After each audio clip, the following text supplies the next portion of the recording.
د یوې خرما سره د ښځې په شرمګاه کې داسې یو اور واچوئ چې پخپله هم درته حیرانه پاتې شي. که سلامونه او احترامات مو هرکلی که ملګرو، هیله ده چې روغ جوړ او د صحت جامې مو بدل وي.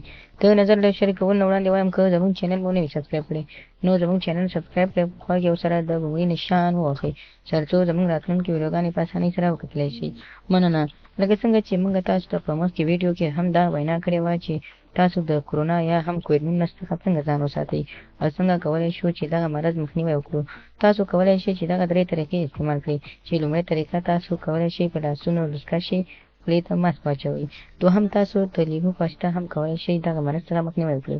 هغه میوه‌جات یعنې چې ویټامین سي لري لکه لیمو، مالټه، کینو، نارنج، دغه میوه‌جات او دغه سبزیجات چې ویټامین سي لري تاسو کولی شئ استعمال کړئ. او تر ټولو مهمه خبره دغه ده چې هر کله تاسو غواړئ چې کووید-19 یا کرونا څخه مخنیوی وکړئ، نو تاسو کولی شئ چې په خپلو کورونو کې ځان محفوظ کړئ او خپل ځانونه وساتئ، تر څو د دغه ناوړه مرض څخه ستاسو ځان او ستاسو فامیلي ټوله کورنۍ محفوظه پاتې شي.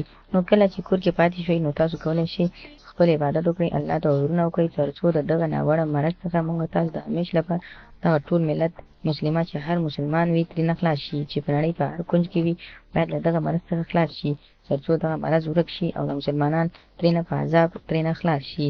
نو کولی شئ تاسو په کور کې دغه څو طریقې استعمال کړئ، خو تر ټولو مهمه یې دا ده چې کور کې پاتې شئ او ذکر وکړئ، اذکار وکړئ، الله ته عبادت وکړئ، سوال وکړئ، تر څو دغه مرض لرې کړي. خو راځم د ویډیو اصلي مطلب ته، چې زموږ مطلب دا هم وي چې باید تاسو موږ څنګه ووایو چې تاسو توروالی څنګه دوامداره کړئ.